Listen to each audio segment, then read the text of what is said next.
And time to take a look at what's been making headlines across the globe. And today I'm joined in the studio by Alison Sargent. Hello, Alison. Hi, Annette.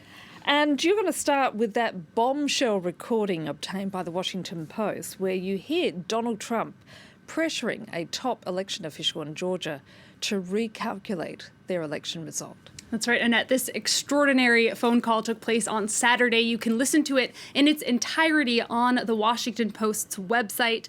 As we read in that headline there, Donald Trump told Georgia's Secretary of State, "I just want to find 11,780 votes, exactly the number of votes that would make Donald Trump the winner in Georgia." Now, we read other key phrases from that phone call in this cartoon from the Washington Post's cartoonist, Ann Telness. She depicts Donald Trump there as sort of a mafia boss shouting down the phone line.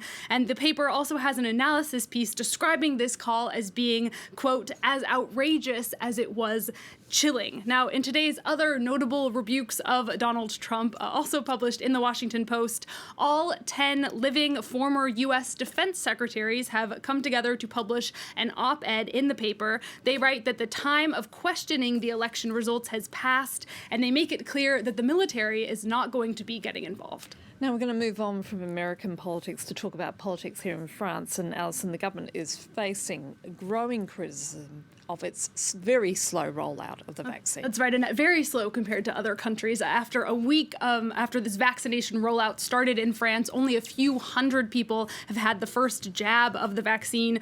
Papers here now joining the public in frustration over how slow it's going. Le Figaro writes, while the US, Israel, the UK, and Germany are galloping, France is going at a snail's pace. And for the paper, that's not only incomprehensible, but it's scandalous, they say. They also dismiss the government's argument that they're going slowly due to the high anti-vaccine sentiment in France. Le Figaro says that that's just blaming the public for what's really the government's problem. Now, over the weekend, Emmanuel Macron himself expressed his anger over how slow the rollout has been. Libération is not letting the president off the hook so easily, though. The paper says either the slowness was intentional for a reason, and in that case, those reasons need to be better explained, or there are other issues going on, in which case Emmanuel Macron is as responsible for it as everyone else. It's also worth noting, Annette, that all of the French papers are comparing the vaccine kind of scandal that's now brewing to the government's perceived lack of their perceived failure on masks back in the spring, when they seemed to be covering up a mask shortage by just telling the public, oh, you know, masks aren't effective, you don't need to wear them. Now, as a result, the French government is hoping to win back public trust by assembling a panel of citizens who will weigh in on the vaccination campaign. That's a sort of interesting That's move. right. Yes, sort of interesting. And something that Macron has done in the past, which I'm going to get to, but this group of about 30 people would be chosen randomly and based on factors like age and gender, so that they're a diverse slice of the population. They'd be given the choice of participating, and then if they participate, they would be in charge of expressing to the government the sort of fears, hesitancy, and other questions that come from the public. Now, the initiative is getting a mixed response. As we read in Le Parisien, they're asking participative democracy or gimmick.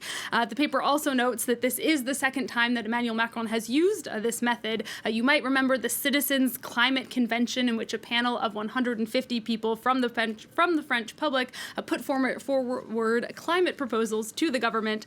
The government has since been accused of watering down those proposed measures, so their track record on following through on these citizen panels is not great. We'll have to see what happens with this one. Indeed. Now, staying with the French papers, for what some see as a New Year tradition, dry January, turns out not so popular here in France. And why am I not surprised? Not a big surprise to us, probably not a big surprise to our viewers. Now, dry January, for those who are not familiar with it, is when people forego drinking alcohol for the month. It's supposed to be sort of a cleansing, resetting your body ritual. As I said, not a surprise, not really taken off here in France. Libération breaks down the exact reasons why. The paper says it's a combination of peer pressure, cultural resistance, and just the sheer availability of alcohol, and I should say cheap alcohol, cheap wine, particularly in France. Now, last year, a Michelin-starred French chef actually declared war on Dry January. Alain Ducasse said that he doesn't want to see or hear anything about it. Instead, he actually discounts wine at his restaurants during the month of January, encouraging people to drink even more, so you can really see what we're up against here in France. Yes, my English husband notes all the time the incredibly cheap price of wine that you find even down at your local supermarket. Now, we're ending this segment with a controversy in Brazil over a 33-metre long vagina. That's right, Annette. This vagina is a public artwork called Diva. It is installed in a rural art park in Pernambuco, Brazil. You can see it here in The Guardian. It's a pretty abstract depiction of a vagina. I think it's also quite lovely. I think it's interesting, evocative. Anyway, it's handmade out of concrete and resin by the artist Juliana Notari. She said she wanted to question the relationship between nature and culture and provoke debate over the problematization of gender, in her words. She has achieved quite a bit of debate in Brazil. As we read in The Guardian, they're talking about the vagina dialogues, not the vagina monologues. The work has gotten fierce backlash online from supporters of the far-right president, Jair Bolsonaro. It's also been getting, on the other side, an outpouring of positive responses, including one from one filmmaker who wrote, "The reactions to your work are a mirror of society, a success." Indeed. Thanks for that. And if you want to take a look at the stories we've just been talking about in the press review, you can, of course, head to our website, that being france24.com. And that